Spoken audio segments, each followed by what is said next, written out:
welcome back to the Guardians of the Gridiron podcast. It is me, your host, Seti Wap. We've got a special guest today, Tito Chepe in the house, and the dirtiest white boy you know, Shep Doggy Dog. Awesome. So we had to take a week off last week because we were just playing on flat simple. We were hungover as hell. We went to the music festival, got really messed up, and got all the toxins out. But we're back and ready to help you out to win your league. But first, Uncle Toad's not back though. No, he's not. He's still recovering in Hawaii. But let's do a quick recap of how everything's going down in our league, the Guardians of the Gridiron. So rewind actually to week 4. I took down the Shep Dog over here, beat him in nice fashion. James Conner sealed the deal on a Monday Night Football game for me. Won't go into many details other than that. And then I happened to take a hard L from Rich Gang this week.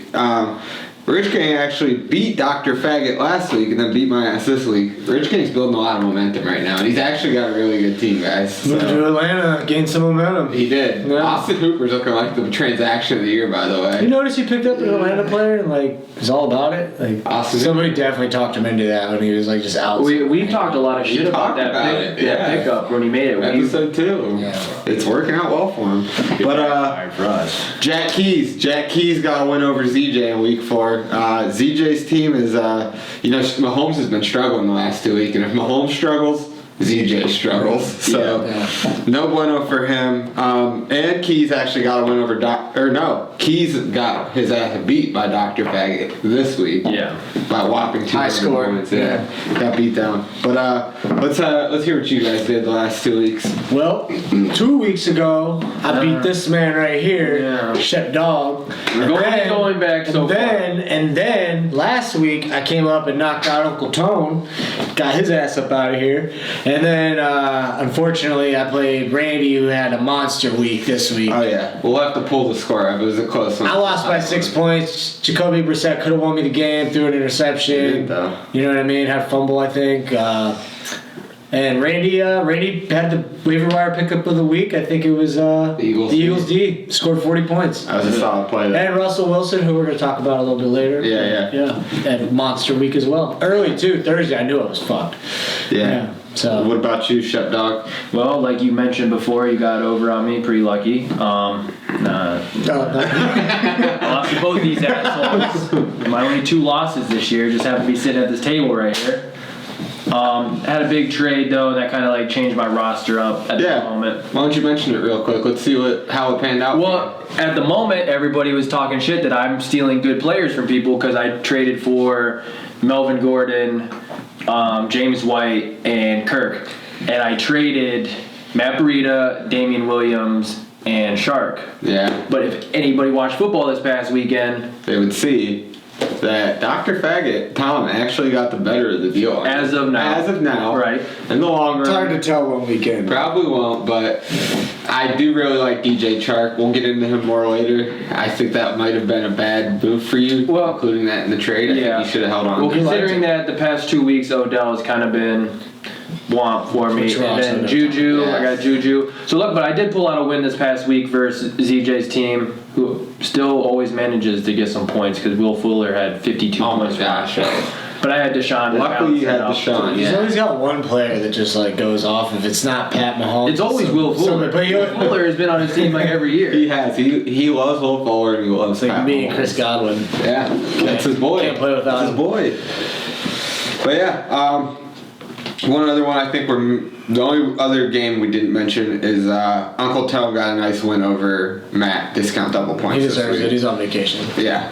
And Randy beat Matt last week. So Matt's taking 2 L's in a row there. Randy's creeping on back up there. Oh no, Randy lost to Matt last week. My apologies. Matt beat him. So after a very controversial loss to Seti Wap here, but we're not going to get into it.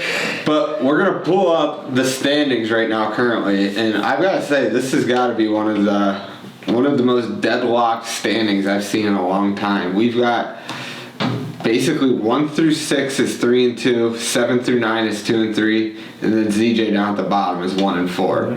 And it's looking like a tight race And all point around. wise, it's all very. That's what I'm saying. At least the Yeah. top 4. Yeah, You know what I mean? Tom's actually got the most points scored, but he's in 7th. But he's really not outscoring everybody by a lot. But You he know had what I that mean? 200-point game this It past looks like week. he's got the most Yeah. points against him too. He does. Tom's just having a rough matchup. His season's been crazy with the It's been up and down. Antonio Brown. Tom's definitely had the most up and down season as far as players go, and making matchups. a drunken and stuff trade like with me. Yep. But yeah, it's a tight standing all around. We want to talk more about some of the players and things that have happened this past week. We've got a lot of helpful, useful information, probably a lot of topics that you guys might be wondering as well. To go into the first one, let's talk about Matt Breida. Yeah, let's talk. Ripped off that 82-yard touchdown run last night. As soon as I saw that happen, I have him in my other league, the 12-man league. I was like, should I sell high? Do I sell high on It Matt happened at the Breida? beginning of the game, right? Yeah, that was It's first. like, very first play. yeah, No, it first- wasn't. No. First play, but it was That was like the first play for scrimmage. no. Was it? No, the Browns got the ball at first. Yeah, I was gonna say the Browns had it. and They got a first down and then went. It might have been San Francisco's first It drive. was their first Yeah. drive. Matt Breida ripped Yeah. that off on him. Yeah. But yeah, he looked really good last night. Looked really, really The good. 49ers looked really good last night. And They if you did guys all remember right. the last episode that TP was on, I said that they were for real, and I think a couple You people did. here were like, I think they're just Okay. playing. You did say they were for real, but let's take a look at who the 49ers have actually played so far this year, if I'm not mistaken. So, the 49ers have played the Bengals. They've played the Steelers, who have not looked good. They've played, the first week they played the Buccaneers, who, the jury's still not out on them yet. We don't know They if they're came good out or flat. bad. Yeah. And then they had a bye week, and then they just played the Browns, who have notoriously known for being bad, and They've been beating up on the AFC North. yeah, exactly. They literally played the entire AFC North. To play what the Rams? Except for the Ravens. I mean, Yes, they are playing the Rams this coming Sunday at 4 o'clock.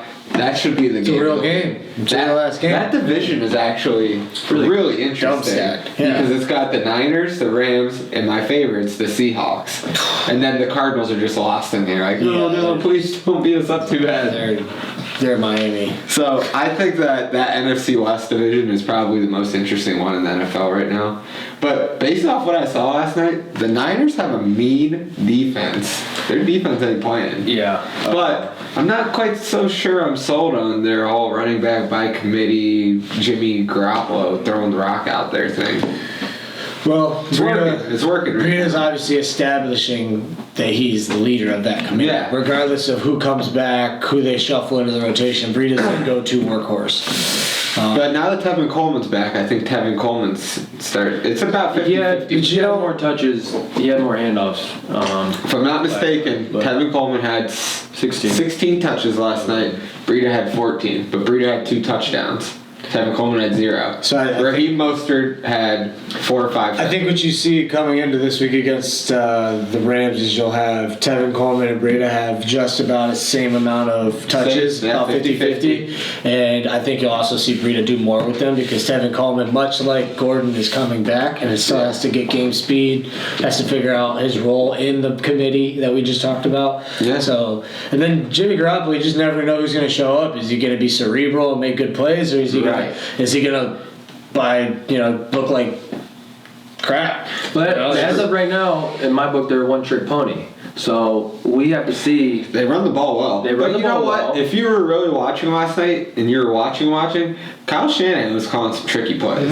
He's always been a snake. I know he's always Likes to run. We like to talk game. bad about Likes Kyle, the run but game. that man knows he knows how to scheme a play against the You team. know, we messed around and talked about it before we started filming, but it would be interesting if a guy like Stephon Diggs did make his way over to a team like the Niners, who desperately He'd be need nice a on that. breakout receiver to kind of like set their game, Yeah. kind of make it two-dimensional in a sense. Like, not one guy's going to change it. He's not Michael Thomas or anything, but Boy, I bet they wish they could get rid of Jerick McKinnon and give that money to Stephon Diggs instead. Yeah. That wouldn't be Yeah. change the whole dynamic of their team. But that's in a fantasy world that doesn't exist. Yep. Because that's not true. That's not happening. And I don't think the Vikings are going to get rid of him. I don't think they want to. I don't think anybody's going to take that salary cap hit. So, moving on from there, real quick, would you guys, if you had Matt Breida on your team, you trade him? Well, for me, it depends on who my other running backs are, but if I can afford to trade him, for sure. I think he's still got a lot of value, too. I think he's got a lot. I mean, You regret trading him. I did trade him, and I don't necessarily regret trading him yet because I have Eckler, and I needed to get Melvin Gordon because that's need to hedge that. I needed to have that combo. I think, in hindsight, like I wish I could still have him on my team and make that trade without him. I mean, trades are based off of needs. And I mean, at the same time, I would him, Damian Williams, and Shark are all three people that would be rotating on my flex, and I'm just. I think Chark's a must start, but like I said, we'll get into him more later. Bottom line, Breida's definitely got value. Depends on if you're going to get what you want for him. Period. So, on my team personally, in my 12-man league, he's like my third, fourth running back. I've got Nick Chubb, I've got Chris Carson, Matt Breida, and David Montgomery. 4 very solid running backs. It's like I should probably just hold on to him, to be honest. We were talking about it earlier. Best move. I'm in first place. I might as well just hold tight. I think he plays the Rams this week. If he has another great week against the Rams, he's selling even higher. Okay, so that's the real test, though, because the Rams' defense is legitimate. Breida is Bitcoin right now. You just ride the wave until it's time to jump off. Hopefully you jump off. I like that. Breida and Bitcoin. You kind of good metaphor there. Yeah. Could go up, could go down very rapidly. Never know. Yeah, you don't know. All right, so into our next segment, we're going to talk about a big old fat firing this week. Mr. Jay Gruden. Jay Gruden. New water boy for the Michigan Wolverines. Is he really? They already hired? No.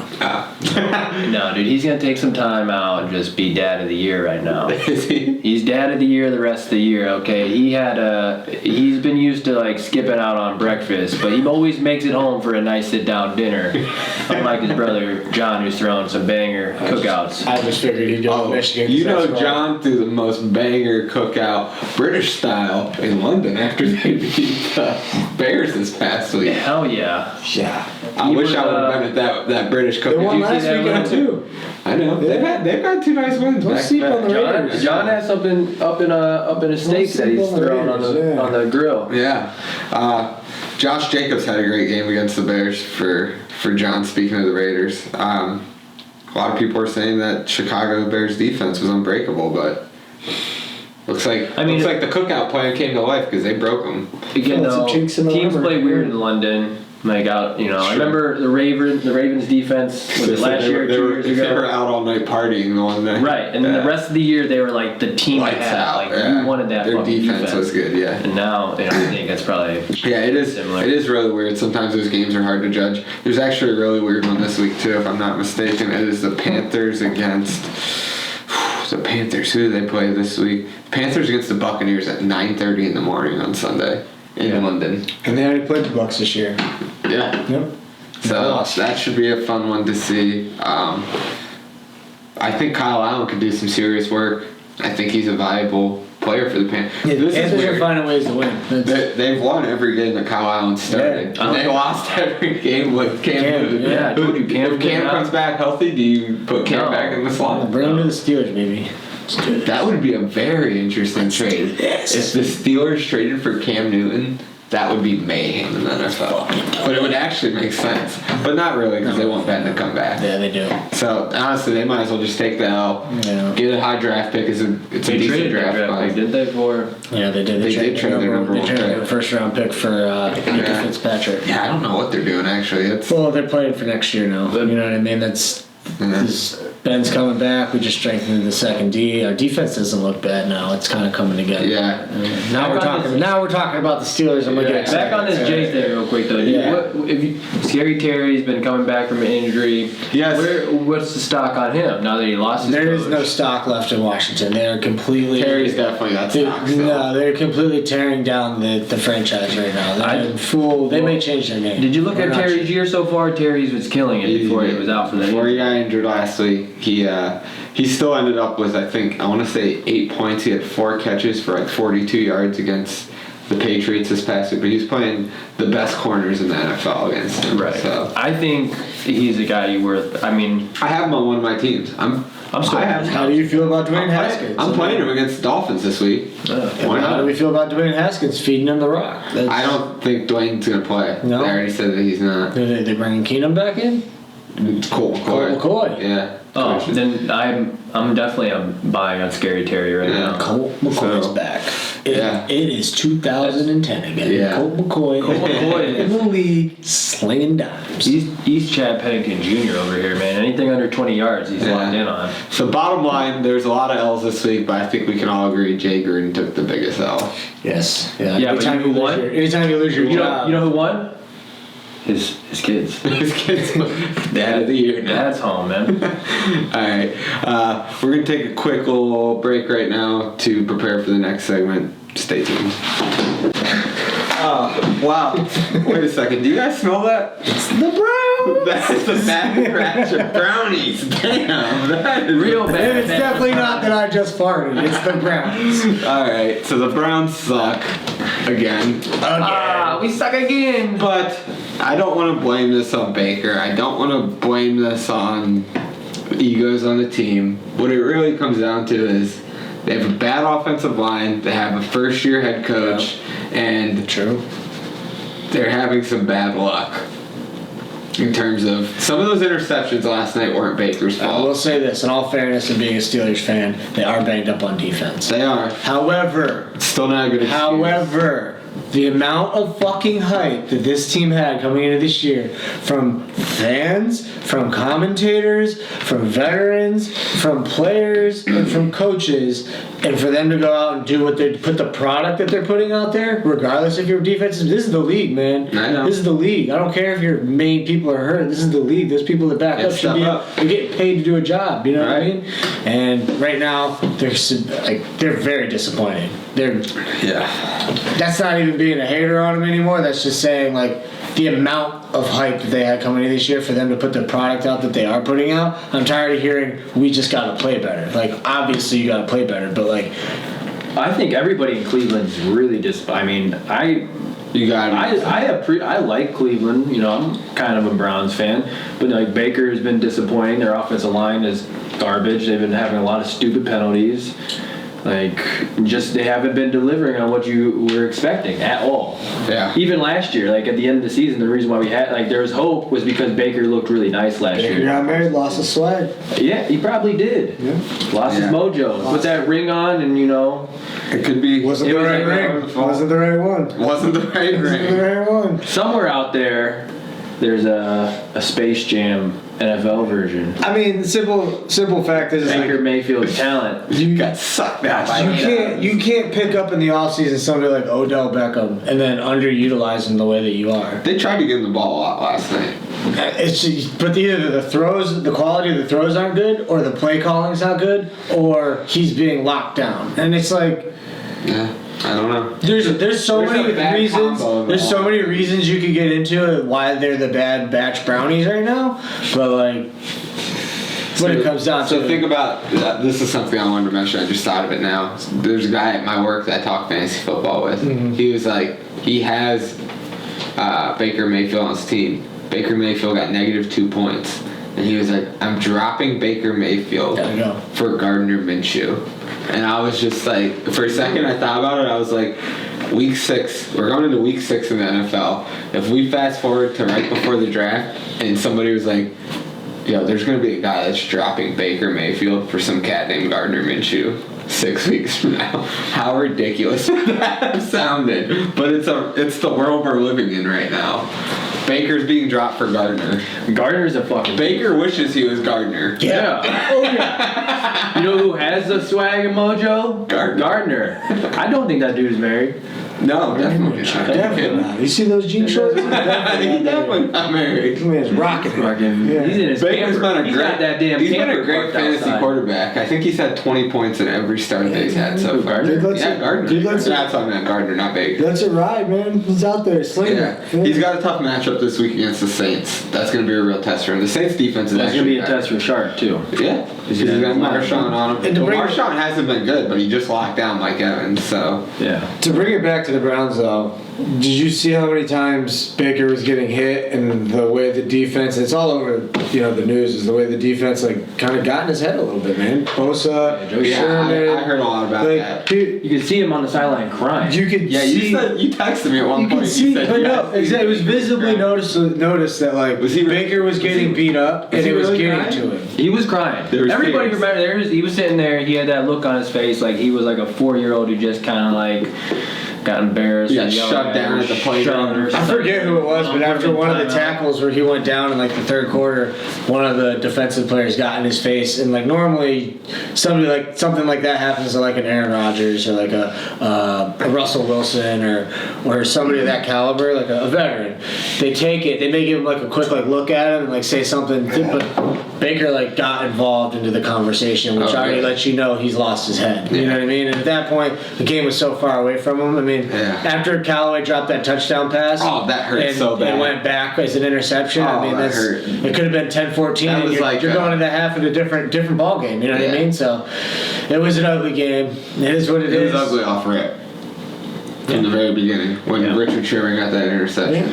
Yeah. But it was ugly since then. All right, let's move on. Bottom line is the Browns do not look good. They're probably not going to be good. Their next 5 games: Seahawks, Patriots, loss, Broncos, loss, Bills, and then Steelers. They'll beat the Broncos. I believe they'll beat the Broncos. Broncos just beat the Chargers. The Bills, I think, are going to be a really tight game with them. The Patriots are going to snuff them, and the Seahawks. Bills are 4-1. Seahawks taking the Bills. Yeah. And then they get into the Steelers and Dolphins and then Steelers. Yeah. How long until Freddie loses his job? I'm going to say right after the Bills loss is when he's going to be gone. I'll tell you what, I firmly believe that he might not get fired, but it'll already be understood that this isn't working. I firmly believe the Steelers are going to steal one of those games. One of those 3 games. One of the two games we play in 3 weeks. So, what are you doing with your Browns players right now that aren't Nick Chubb? Because Nick Chubb is still getting his out there. You're on risk, man. It's what do you got? Baker's dropping. You can't not play. You have to drop Baker if you have. But you can't not play Odell Beckham if you have him. Right. You have to play Odell Beckham. Right. You know what I mean? Now anybody else, are you trying to trade Beckham? Are you trading him? Yes. I mean, if you can get anything for him, but he's kind of in the same category as Juju right now. Almost. Yes. I have both of them. I know, and it's not a good thing to be in. What are your thoughts on this? The better question. I mean, I can't get what I want from them, so it's you might as well hold tight. Better question is sticking with the Browns is if that schedule and they lose 3 out of 4 games. If they lose 3 out of those 4 games, what do you do with Baker Mayfield? I think they're winning 1 out. And he plays they're keeping Baker. But I'm saying if he keeps playing like he is, how long before the finger starts pointing at, hey man, you gotta have somebody behind the center that can get the ball to your players. Listen, dude. Peyton Manning had a really bad couple years when he first started. Right. So did Drew Brees. Yeah, maybe I'm being too critical. You are. The common denominator was they all had really bad offensive lines, and the Browns did not have a good Tim one. Tebow had a really good end of the first year he had, and then so happened. All right, there's a lot of. We're not getting into that because we're going to get way off topic now. So moving on from that, let's talk about somebody that doesn't suck. Let's talk about Russell Wilson and his MVP caliber performance that he went out and played against the Rams defense on Thursday night. He's planting some flowers in his backyard right now. He definitely is. Taking care of his lawn. Russell Wilson singing Sierra's song right now. Russell Wilson's just probably a future song. He's a fun player. All future watches.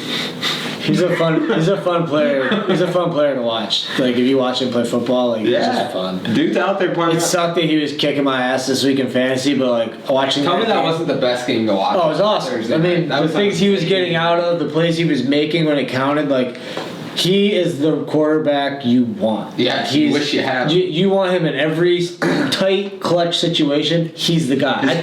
I would dare to say he's the guy any team would pick. Behind closed, if you ask every coach GM behind closed doors, who would you want right now with the game on the line? I bet Russell Wilson's name comes up 70%. Either Russell or Pat, you'd have to say. I think Russell's more proven in the moment. Do too because he has Super Bowl rings. Yeah, he has Super Bowl rings. Take Tom Brady. You got a 1 minute. I think him and Russell are the 2 names you hear a lot. You got a 1 minute drill to win the game. Who do you want, Tom or Russell? One of those 2. Yeah, those are the names you're gonna hear. All right, so let's talk about MVP form because Russell Wilson is an MVP form for sure. He's got really good completion rating. I think it's in the high 70s. He's got coming off of a 4 touchdown game. He's got 73% completion rating, 1,400 yards, 12 touchdowns, and 0 interceptions right now. 126 QBR. Those are outrageous numbers. He's got to be in the lead for MVP. Pat Mahomes has got to be right underneath him because he's a returner and he's Pat Mahomes. And let's talk about our next guest. Our next favorite topic. Wish he was our guest. Yeah, CMC, Christian McCaffrey. He's pretty amazing out there. I was playing against him, a little salty, but yeah, that guy is he's a beast.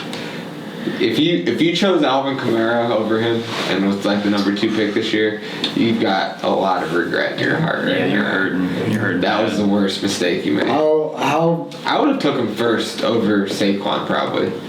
And I'm pretty sure I was talking to Anthony about this, and I was like, I think the Giants are going to be so bad that come week 14, 15, 16, like right around playoff times for fantasy football, they might be sitting Saquon because they don't want him to get hurt. Yeah, they're doing it. And I was like, but if you choose like Christian McCaffrey, that's a team that's in the hunt. You know what I mean?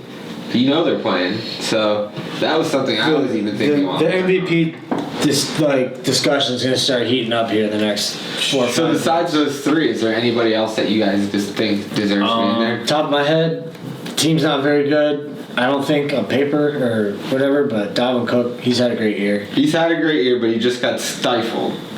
Everybody's got that one. I mean, when it comes down to it, it's just like, if you're not a quarterback, you better have like a year that's like outrageous. I was just getting ready to say. McCaffrey is the one who's having like that year. Yeah. I was just getting ready to say, more often than not, the MVP first nod goes to a quarterback. So if Russell Wilson stays on this trajectory he's on right now, I mean, he's going to be hard to beat as far as what people see as an MVP. Well, if McCaffrey puts up numbers that nobody's ever seen really before, like, what's his face? And Cam being out is a big reason because they got to lean on him a lot more, you know? Yeah. So he's got all the recipe to be MVP if he keeps it up. I mean, they're going to, they're going to ride. Right now, McCaffrey has 587 rushing yards. He's got 6 touchdowns. He's got 31 receptions for 279 yards and receiving touchdowns. So altogether, he's got pretty much close to 900 yards, a little like 850, and 7 touchdowns. He has more yards from scrimmage than Zeke and Todd Gurley together. Combined, right?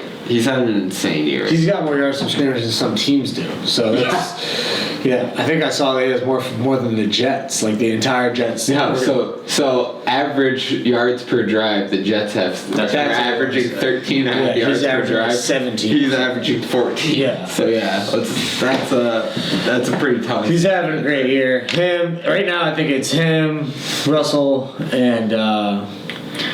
I mean, there's a long season. I think Deshaun can make a push. If Dak.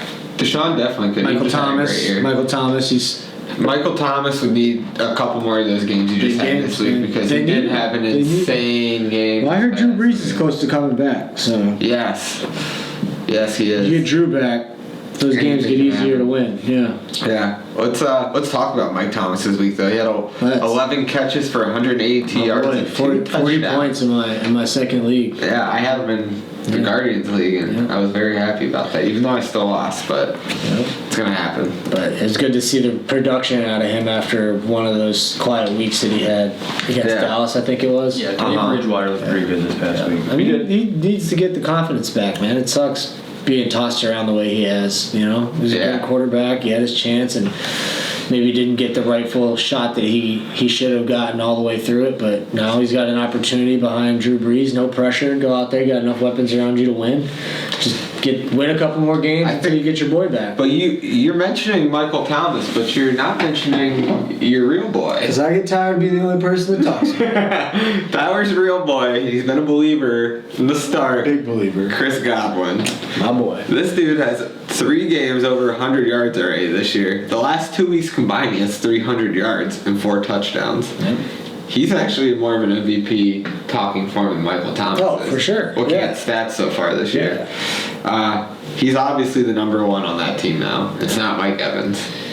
No, not anymore. I mean, Mike Evans had a big fat zero.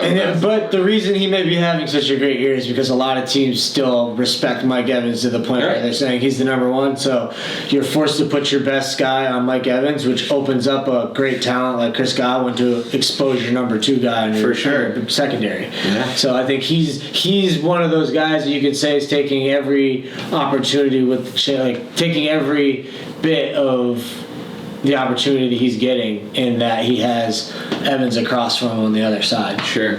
So he's making the most of it, I should say. Another good wide receiver I want to talk about is DJ Chark. I think he's a number 5 PPR, number 3 standard on the year so far. Okay. This dude, talk about breakout year. He's breaking out. Yeah. You know what I mean? It's big dude. Right there, Minshew leaning on him, man. You gotta find guys to lean on. Those guys, those quarterbacks that come in halfway through the year. He had 8 catches for 163 yards or 164 yards and 2 touchdowns this week. He's one of those guys. Safety. He's one of those blankets. You know what I mean? He's one of those safety net receivers for him. And he's not. It's not like he's easy to cover either. If you watch this dude play, he's a problem out there. Well, it's good for Minshew. We can throw it to him and know that if he puts Honestly, it in it's a place, match we can made in get it. heaven, the type of offense that they're running with Minshew and the type of receivers they got out there with They're him. getting the best out of him. They really are. So, all right, something I want to ask you guys. Nick Foles comes back week 9. Minshew keeps playing the way it is. yeah, Nick Foles is good in that backup role, man. He's real good at that backup role. You're saying Fuck yeah, you ride. That boy was a Super Bowl MVP as a backup. You let him be his number 2. He is number 1 when he's number 2. You're Doug Marrone, head coach of the Jacksonville Jaguars. You're not benching Gardner for Nick Foles, the guy that you just traded for. So how many games do they win in between this week and week 9? How many games? Yeah, I don't know what their schedule looks like. So next they got New Orleans. I don't think they're not going to beat New Orleans. They just lost to the Panthers. They're going to beat the Bengals. They're probably going to beat the Jets after that. Against Houston right before the bye week, week 9. I'm guessing Gardner's still going to be playing because they're going to give week 10's their bye week and they're going to give that extra little bit of rest to Nick Foles. So I think if he wins 4 of those games, or three out of those 4 games, and loses a close one to New Orleans, why switch him? I think the dude's or vice versa. They could lose a close one to Houston. I think he's just got that it factor that he's got the high hand, man. Yeah. You got to play it. And Nick Foles is the best number 2 quarterback. He did have 3 fumbles this week, which cost them the game. But those are rookie mistakes. It's a win-win, really. I mean, whatever guy you put in there, they're going to be good. You're going to have trading value if you look that route. Other thing is, he broke his clavicle. Pretty sure that's like part of your collarbone, right? Yeah. That's an injury that it keeps happening. It's not like something that comes back. And more to that point, that's an injury that you can get away with saying we're taking it slow, and you can ride him into week 11, 12, and see if Minshew's a real deal going forward. And if not, you just say, all right, well, we got our boy back, and then you kind of groom him for the next year. Yeah, trade they're not going to make the playoffs. If they're not going to make the playoffs, then they can just like get in the off season and then have like a little quarterback moment. Nick Foles wasn't even sure he wanted to play football anymore for a while. So my man's a number 2. He's good at it. I agree. Honestly, let Minshew eat. Same consensus that you guys are. Yeah. So any other special shouts out we should give while we're on the topic of just freak out players so far in fantasy this year? My boy Cortland from Denver. Cortland Sutton. I think he's still right. Like he's somebody you can buy low. Is he still having a good year? Oh yeah, he had honestly, I'm not sure. Good week for you. He has had 2 good back-to-back weeks. I mean, every week he's had 92 yards and a touchdown. But I think he's somebody you can get for the low. Yeah. Philip Lindsay's starting to turn it on a little bit. Yeah, I think Philip's a good running back too. He's solidified himself as the leader of that committee too. Yeah. I think. What about the Lamar hype? I think I was just about to mention. I think Lamar's cooled down a bit. I think he's had 2 bad games back to back, but thankfully for him, he's still got a really easy schedule. I think he murders the Bengals this week. Yes. I think that Seattle game's going to be a lot of trouble for him in Seattle, and then after that, week 8's a bye week for him. Then after that, he plays New England coming off the bye. Not going to be good. When does Cincinnati get their first win? Do they get their first win? They might not. Do they get a win at all? I hope not. Who's getting the first pick? Bye weeks don't count. The Dolphins? or the Bengals, The Dolphins. or the Redskins. They're all The Redskins might. Yeah. really. How mad would you be if you're a Dolphins fan and you get like the third pick and you like watch your team just crap tank. all year? Yeah. It's very possible They that. tried to suck. Yeah. Teams that didn't actually sucked worse. Kinda, yeah. The Redskins thought they were gonna have like a Yeah, y'all be careful out 7 there. and 19 this 'cause, year. Randy's car got broken into, and he had 2 Bengals tickets sitting on the front seat, and somebody left 2 more. So y'all be careful. Y'all be careful. All right. All right. Well, I think that's it from us here today. It was fun hanging out with y'all. Thanks for tuning in. And tune in next week. Uncle Tone will be back. We'll be sharing more fantasy knowledge to hopefully help you win your league. And you'll hear how our league's going because it's a hell of a ride right now. It is. So strap up, boys. Peace out. Have a good week. See ya.